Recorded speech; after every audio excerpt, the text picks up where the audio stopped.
Saya Yasir Neniama masih bersama Anda di Kompas Petang, Saudara. Komisi Kejaksaan RI datang ke Sumatera Utara untuk menjenguk John Wesley Sinaga, jaksa Kejari Deli Serdang yang menjadi korban penganiayaan di Rumah Sakit Columbia Asia. Komisioner Komisi Kejaksaan Rita Serena Kalibonso mengatakan pihaknya tidak hanya menjenguk John dan juga stafnya, yaitu Asensio Silvanos, tetapi juga mendatangi lokasi perkara. Rita menyoroti pentingnya perlindungan terhadap aparat penegak hukum termasuk jaksa, mengingat risiko semakin meningkat di berbagai daerah.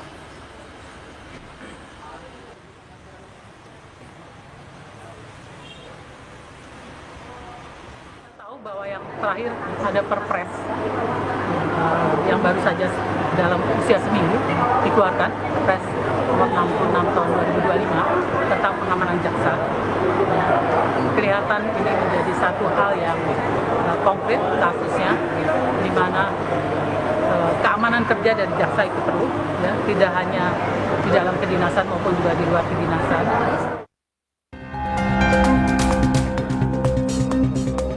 Jaksa John Wesley Sinaga dan staf tata usaha Kejari Deli Serdang, Asensio Huta Barat, mulai membaik usai mendapatkan perawatan di Rumah Sakit Columbia Asia di Medan, Sumatera Utara. Keduanya sempat mengalami luka parah di bagian tangan karena dianiaya tersangka Alfa Patria Lubis. Kejati Sumatera Utara membantah informasi yang menyebut korban kerap melakukan kekerasan terhadap pelaku. Koordinator Intelijen Kejati Sumut, Yos Arnold, juga memastikan jaksa yang menjadi korban penyerangan tidak pernah menangani perkara pelaku. Keterangan daripada pelaku ini harus memenuhi syarat-syarat yang logika, ya, kesesuaian dengan bukti wahid, keabsahan, pengakuan dan kesaksian yang mendukung. Jadi ini tidak ada yang mendukung, ya. Ini dari apa yang kita simpulkan, ini adalah asumsi alibi. Sebelumnya, kuasa hukum tersangka Alfa Patria Lubis menyebut penganiayaan dilakukan karena pelaku kesal kerap dimintai uang oleh korban. Tersangka juga bilang korban sudah 3 kali meminta uang dengan jumlah lebih dari 100 juta rupiah. Dia berpikiran bahwasannya seolah-olah macam dimanfaatkan, ya, tahan dia kan. Nah, disitulah memuncaknya emosi, terus sakit hati, ya. Nah, disitulah. Berarti si jaksa ini meminta uang si kepot ini berarti tujuan untuk mengurus kasus ini, Bang? Lebih kurang seperti itu. Adakah yang dijanjikan, contohnya diberikan uang 60 juta dengan tuntutan sekian atau putusan sekian, ada kira-kira ngatur-ngatur kelihatan dari yang bersangkutan. Karena dia berpikir bahasanya selama ini terus dimintain terus, tahan. Itulah memuncaknya minggu kemarin waktu dimintain uang itu. Meski pelaku mengaku kerap diperas korban sebagai motif pembacokan, motif sesungguhnya masih didalami Polda Sumut. Polisi juga mengakui jika pelaku dan korban saling kenal. Untuk motifnya, Pak? Ya, kalau untuk motif kasus tersebut sedang pendalaman oleh pihak Direktorat Reserse Kriminal Umum Polda Sumatera Utara. Otak pelaku nikah dengan jaksa ini saling kenal ya, Pak? Ya, saling kenal antara pelaku dan korban. Total 3 pelaku penganiayaan telah ditangkap. Pelaku ketiga, Mardiansah, diduga berperan sebagai pengemudi sepeda motor yang membawa tersangka kedua, Surya Dharma, yang bertindak sebagai eksekutor. Kini ketiga tersangka telah ditahan untuk pemeriksaan polisi. Tim Liputan Kompas TV. Polisi membentuk tim khusus gabungan dari Polda Metro Jaya dan juga Polres Metro Depok untuk mengungkap kasus pembacokan terhadap pegawai Kejaksaan Agung. 7 orang saksi telah diperiksa termasuk korban. Polisi juga telah menyisir sejumlah CCTV di sekitar lokasi. Korban sendiri saat ini masih menjalani perawatan di rumah sakit dan kondisinya sudah membaik.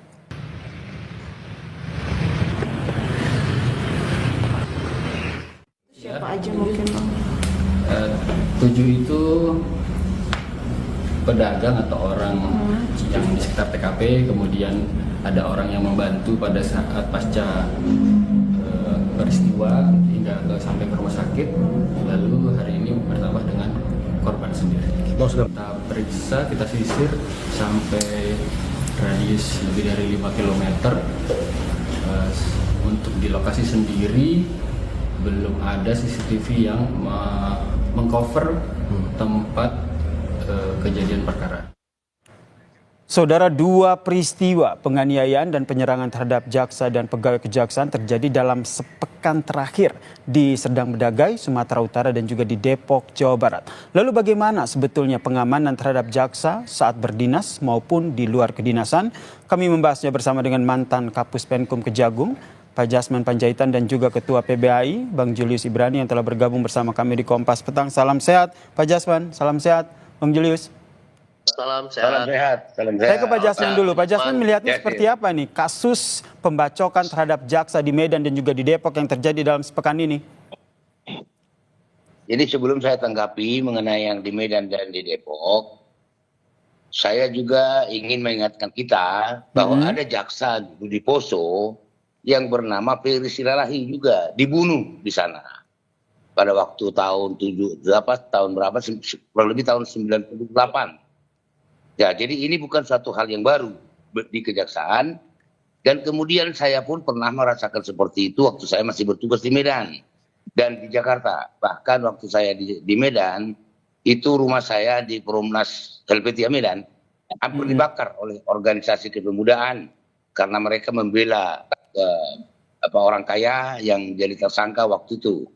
Jadi dalam kasus ini memang bahwa jaksa dalam melaksanakan tugasnya itu memang sangat rawan untuk dianiaya atau diancam segala macam.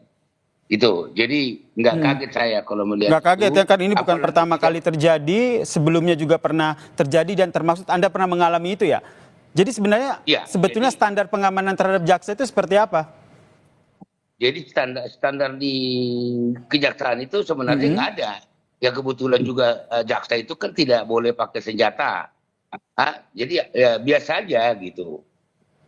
Jadi maka saya sangat setuju sekali kalau dengan adanya Perpres nomor 66 itu untuk melindungi para jaksa ini, apalagi di zaman akhir dia yang terakhir-akhir ini menyangkut masalah korupsi yang melibatkan orang-orang hebat, orang-orang yang punya duit gitu. Jadi memang ini sangat rawan, Pak, sangat rawan. Jadi memang jadi itulah, ya Pak. Berarti satu jaksa dan juga satu pegawai kejaksaan yang dianiaya begitu dalam sepekan terakhir ya di Serdang Bedagai dan juga di Depok. Bung Julius melihatnya seperti apa? Setuju, sepakat perlu ada tim yang juga mengawas ataupun menjaga para jaksa ini? Ya, saya ingin bicara soal prinsip dulu. Ini hal yang paling mendasar ya. Jadi aparat penegak hukum, kepolisian, kejaksaan, hakim di pengadilan hingga di Mahkamah Agung pada dasarnya adalah berhadapan dengan kejahatan dan pelaku kejahatan. Ya. Terlebih lagi untuk kejahatan-kejahatan tertentu seperti tindak pidana khusus korupsi, TPPU dan segala macam yang sering terrelasi dengan penguasa, pengusaha dan segala macam itu lebih berat lagi. Dalam kondisi ini maka setiap penindakan oleh kejaksaan itu pengamanan sifatnya bukan suplemen, bukan komplement, tetapi dia wajib hukumnya. Makanya kita mendorong sejak awal sebelum misalnya jaksa fungsional dalam bidang tindak pidana umum atau tindak pidana khusus bergerak, perlu ada tim intelijen kejaksaan yang bergerak untuk memperkuat sebelum penindakan itu terjadi, untuk melakukan bacaan situasi di lapangan. Bahkan jika diperlukan untuk melakukan stabilisasi di lapangan. Nah, sejauh ini apakah mandat undang-undang kejaksaan sudah ada? Sebetulnya sudah ada, tetapi belum diturunkan kepada peraturan-peraturan yang lebih teknis.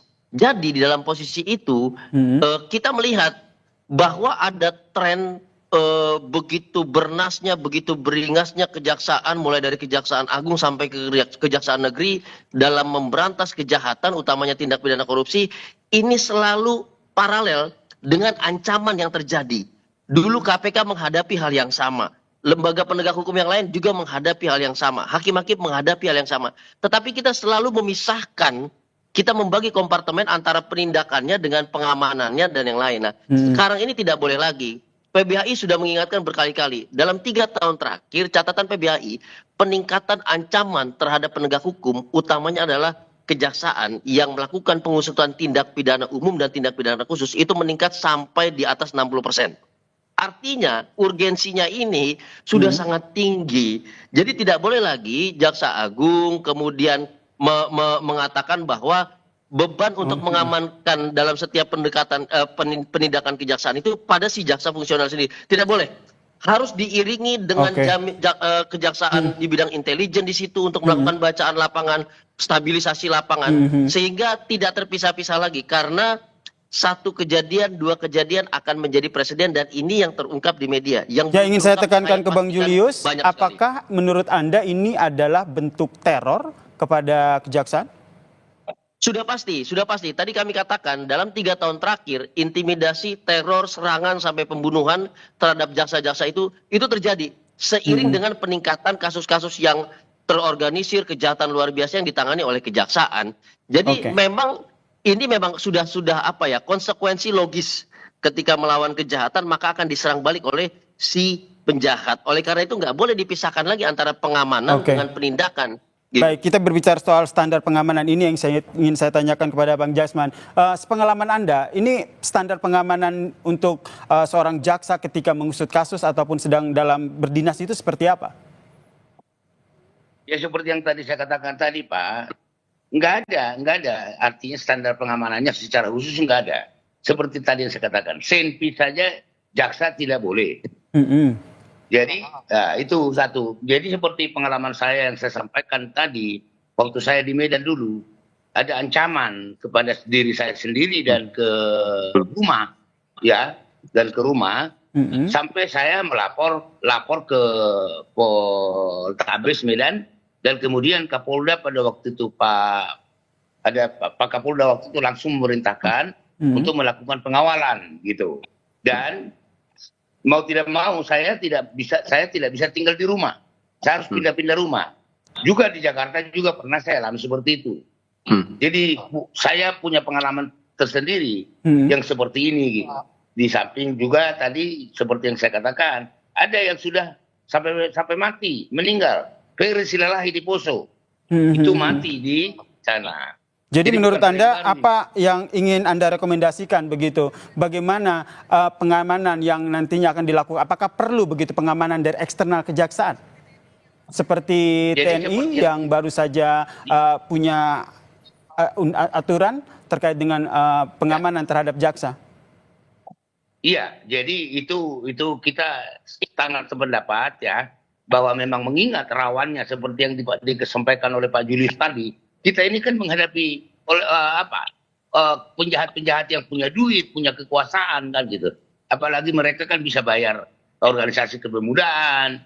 Ya itu, jadi harus betul-betul diamankan.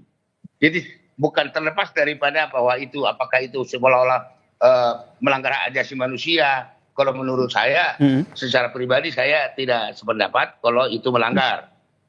Saya tidak sependapat. Karena di dalam Orde Baru juga dulu itu sudah ada Ipolexos ankam bahwa pembangunan itu juga harus dijamin, termasuk di sini ya keterlibatan TNI itu bukan hal yang baru, jadi ini hanya menegaskan kembali pada di kepemimpinan Pak Prabowo mengeluarkan Perpres ini sangat bagus gitu. Jadi dengan begitu mungkin masyarakat tahu bahwa ada orang yang ada petugas-petugas untuk melakukan pengamanan terhadap jaksa-jaksa yang perlu ada pengamanan dilakukan dari eksternal jaksa ya, termasuk TNI. Bang Julius, tanggapan Anda? Ya. Jadi begini, satu saya tegaskan kembali lagi bahwa pengamanan terhadap pelaksanaan tugas-tugas jaksa itu mandat konstitusional. Di Undang-Undang Kejaksaan juga itu sudah ada. Makanya sebetulnya tinggal memperkuat undang-undang tersebut karena undang-undang lebih kuat daripada Perpres. Perpres jika presiden berganti, Perpres bisa dicopot dan diganti, tetapi undang-undang tidak, undang-undang lebih kuat. Nah, mandat undang-undang kejaksaan untuk pengamanan kejaksaan, kalau kita monitor itu ada 2 hal. Pertama adalah bagaimana fungsi intelijen itu bisa memastikan stabilitas dalam penindakan oleh kejaksaan, oleh jaksa fungsional di lapangan dan segala macamnya. Itu pertama. Yang kedua, pengamanan fisik ini bisa bekerja sama dengan pihak manapun sepanjang masih sesuai dengan fungsinya. Saya kasih contoh KPK. Jangan bilang KPK berdiri sendiri ketika menangkap koruptor besar, baik itu dari pejabat negara, penyelenggara negara, ataupun swasta. Ketika itu, KPK didampingi oleh BRIMOB berlaras panjang gitu. Nah, artinya pola-pola dan kemudian kerjasama-kerjasama seperti ini sudah pernah dilakukan. Tapi pertanyaannya, apakah didasarkan pada satu dasar hukum yang kuat? Nah, ini yang harus kita pastikan. Mandat undang-undang sudah ada, tinggal kita perkuat mandat undang-undang tersebut hingga terkoordinasi. Bahwa dengan demikian kita mendudukan satu persoalan mengenai fungsi penegakan hukum itu sendiri, bahwa penegakan hukum oleh kejaksaan itu juga merupakan tanggung jawab bersama dengan aparat penegak hukum yang lain. Itu artinya Anda ingin menyatakan bahwa sebenarnya pengamanan untuk para kejaksaan ini cukup dilakukan di internal saja, tidak perlu melibatkan pihak eksternal? Pertama, internal harus diperkuat, baik itu fungsi intelijen maupun fungsi organik pengamanan. Apabila dirasakan itu kurang, maka dapat menjalankan fungsi dari instansi lain, seperti kepolisian dan yang lain. Tetapi sepanjang dia masih di dalam koridor penindakan dan penegakan hukum, karena itu mandat dari undang-undang kejaksaan. Makanya saya katakan presidennya sudah ada. KPK pernah melakukan, Mahkamah Konstitusi di zaman Mahfud MD pernah melakukan, tinggal itu diformalisasikan ke dalam mandat dari undang-undang kejaksaan, lebih lanjut bisa peraturan pemerintah dan segala macam. Dan ini positioning legal standingnya, dasar hukumnya itu lebih kuat karena mandat undang-undang, begitu. Baik, saya ke Bang Jasman. Pak Jasman, ini ada informasi terbaru terkait dengan hasil penyelidikan kasus ini, bahwa ada informasi sepihak di kasus Deli Serdang ini dari pelaku yang menyatakan bahwa dia diperas oleh jaksa. Ini masih pengakuan sepihak. Anda melihatnya seperti apa? Ya, dan itu kita tidak langsung memungkiri itu. Itu bisa saja terjadi. Makanya juga masalah mentalitas jaksa ini juga harus diperketat atau ditingkatkan profesionalismenya, moralnya, kan gitu. Itu memang juga, itu kita tidak langsung mengatakan tidak mungkin, bisa saja terjadi. Namun demikian harus juga diutamakan keselamatannya, kan. Jadi saya berharap sebenarnya para kajari, para kajati mengingatkan para jaksa ini supaya dia betul-betul meningkatkan moralitasnya, gitu. Jangan lagi main-main begitu, gitu. Betul. Baik, kita nantikan seperti apa penyelidikan dari kasus ini, misteri serangan terhadap jaksa yang terjadi di sepekan terakhir ini. Terima kasih mantan Kapus Kekun Kejagung, Pak Jasman Panjaitan, dan juga Ketua PBHI, Bang Julius Ibrani, telah bergabung bersama kami di Kompas Petang. Salam sehat semuanya. Salam sehat. Dan saudara, usai jeda, Kompas Petang masih akan hadir dengan informasi. Indikator Politik Indonesia merilis hasil survei